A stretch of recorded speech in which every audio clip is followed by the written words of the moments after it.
Dans la brousse de Torgokaha, dans la cité du Poro, au nord de la Côte d'Ivoire, en pleine nuit, les Dozo, ces chasseurs traditionnels, se préparent pour une partie de chasse.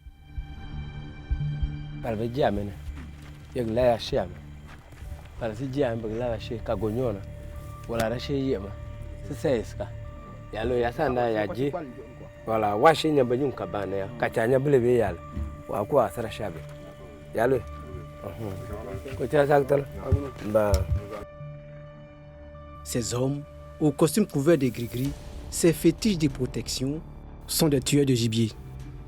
Et pour cette nuit, ils vont traquer les lièvres, les petits félins et les perdrix, des animaux bien présents dans cette zone.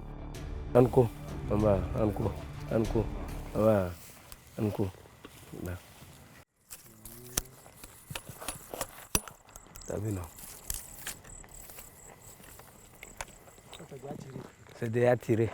Quand on tire et puis ça dort là, ça colle. C'est Seydou, le chef d'équipe qui ouvre la partie. Il connaît bien la zone.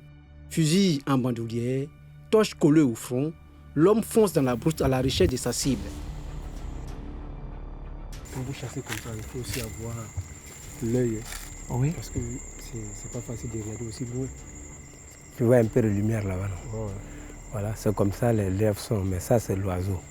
Tu as vu, ils sont en train de crier. C'est les lapins qui courent comme ça. Si tu vois l'oiseau en train de crier comme ça, ils sont en train d'avancer.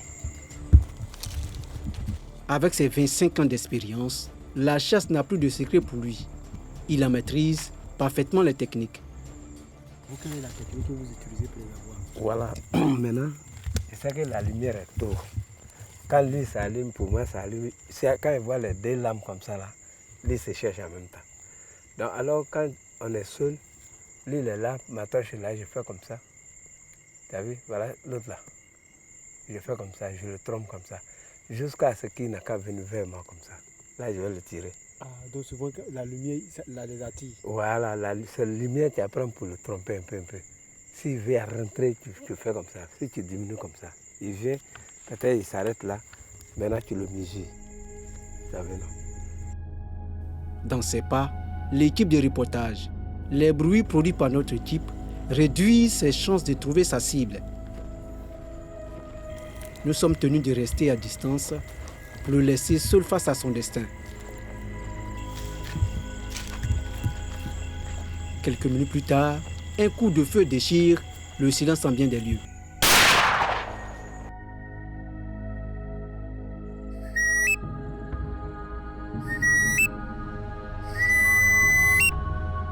Ces coups de sifflet indiquent que le chasseur a atteint sa cible.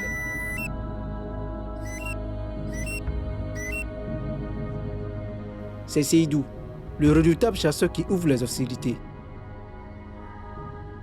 Vous avez tout à l'heure tiré là. Oui.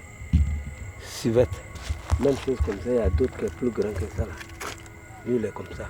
Mais c'est les petits, mais lui là il n'est pas encore grandi. C'est un petit comme ça.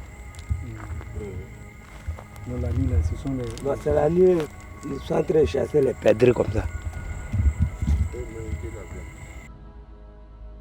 Les sylvestres sont des chats sauvages, une espèce de petits félins que l'on trouve dans divers types de plantations. Chez les Dozo, lorsqu'un chasseur tue un animal, il doit se soumettre à un rituel. Quand vous le tuez comme ça, il y a quelque chose à faire? Bon, c'est pas trop compliqué. Il a fini de faire. Il a fini de faire là-bas. Qu'est-ce que vous faites? Bon, en fait, ici là, le médicament que le patron a donné, on met ici. Et puis là. Sous ses yeux. Voilà. Cette pratique permet au chasseur de protéger sa famille contre les forces maléfiques qui se trouvent dans la plupart des animaux, appelés en langue bambara Nyaman. Et tout ça, c'est un signe de quoi? C'est à cause des enfants en fait. Quand tu accouches les enfants, et puis tu ne mets pas un médicament là, ça va juste sur les enfants. Souvent la personne peut tomber malade, il peut avoir un autre malade. Bon, quand il va m'asseoir, il fait comme il trempe seul. Souvent les animaux l'ont fait. Donc Voilà. c'est pourquoi que vous faites tout ça? Pourquoi on fait tout ça? Après toi, il ne doit pas avoir des dégâts. Dans la culture d'Ozo, Pour obtenir des grades et le respect de sa communauté, le chasseur doit faire ses preuves dans la forêt en tuant des animaux féroces. Ça là, si tu n'as pas ça là, si tu meurs là, il y a un truc là on ne peut pas faire sur toi. Ça, c'est quoi ça? C'est que de facochère. Même les gros bus là, il y a des bus qui ont de longs cordes là. Si tu le tues et que tu ne tues pas ça là, ils ne vont pas te grader. Ils vont faire tes funérailles, mais ce ne sera pas comme pour un chasseur. Avec la disparition des forêts et la protection des parcs et réserves, ces tueurs de gibier et d'animaux féroces se rabattent sur des petits félins et des rongeurs. Ils n'ont pas d'autre choix que de se contenter de ces animaux. Les grands animaux là, c'est où ça? Les grands animaux là. Parce que si tu vois qu'on n'est pas allé dans ces coins où on peut les avoir vite, les gens de haut forêt sont venus tenir une réunion avec nous. On nous demande de les aider de la manière qu'on peut entretenir les animaux. Quand on vient vous voir encore, c'est vous-même qui sont venus demander pardon, c'est vous qui sont en train de tuer. C'est pas trop bon. C'est pourquoi on n'est pas allé. Sinon, c'est où il y a le fleuve, là, on dit quoi, Bandama là. On allait aller où il y a Bandama là.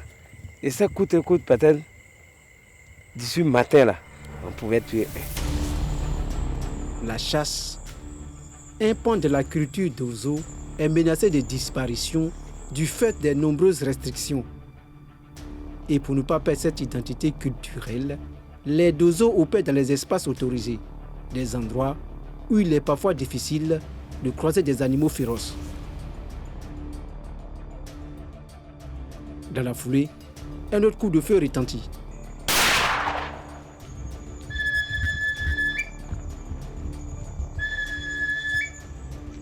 Un autre chasseur a atteint sa cible.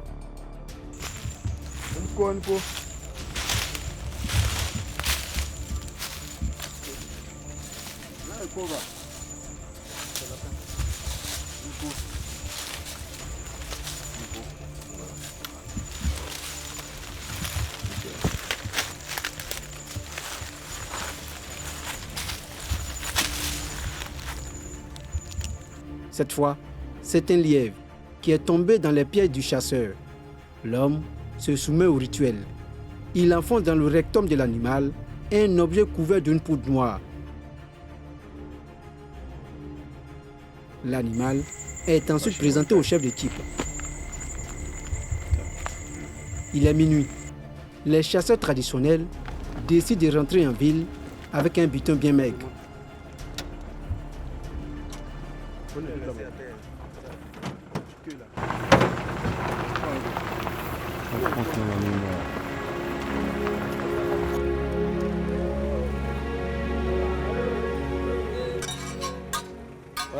Dans la culture de la confrérie, lorsque les Dozo reviennent de la chasse avec des animaux, ils sont accueillis au village par des griots.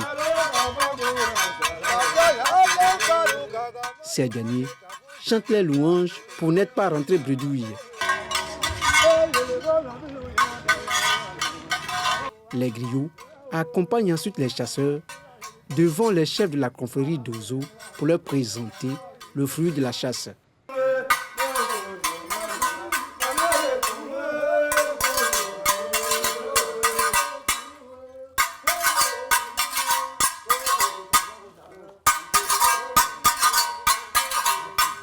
Si ces chasseurs sont rentrés avec des animaux, c'est parce qu'ils ont été préparés mystiquement par leur maître.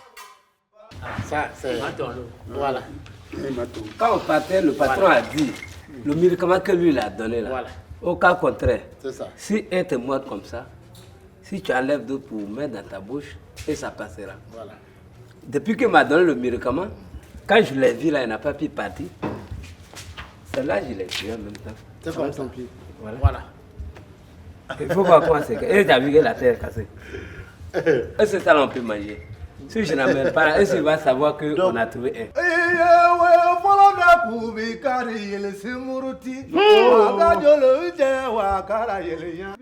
La reconnaissance à leur maître se traduit par ces pas de danse.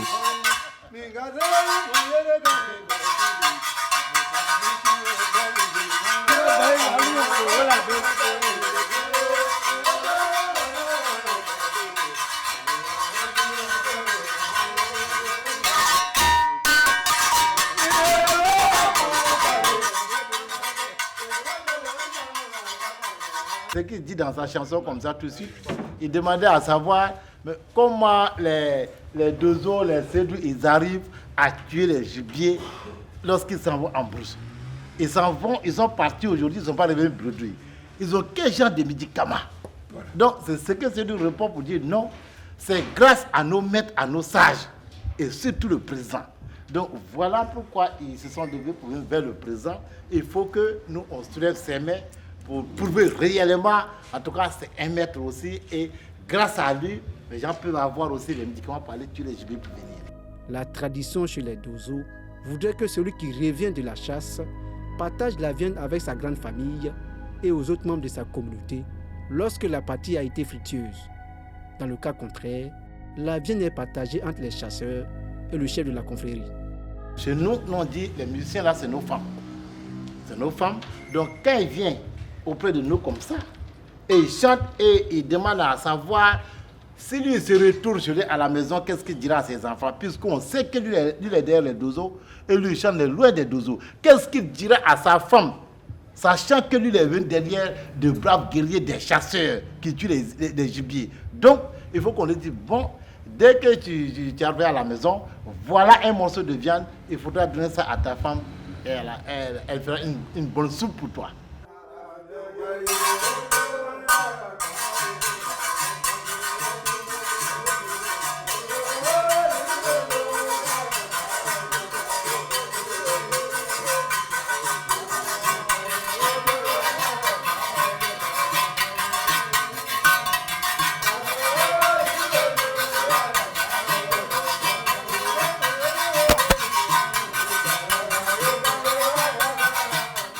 La chasse, l'activité originelle des Dozo, est aujourd'hui reléguée au second plan au profit de la sécurité.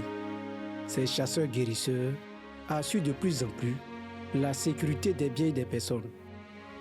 Face à l'insécurité croissante et le nombre réduit des forces de l'ordre, cette force parallèle a trouvé une certaine popularité du fait de ses nombreuses opérations sécuritaires sur le terrain. Parfois, elle se substitue même aux forces de sécurité.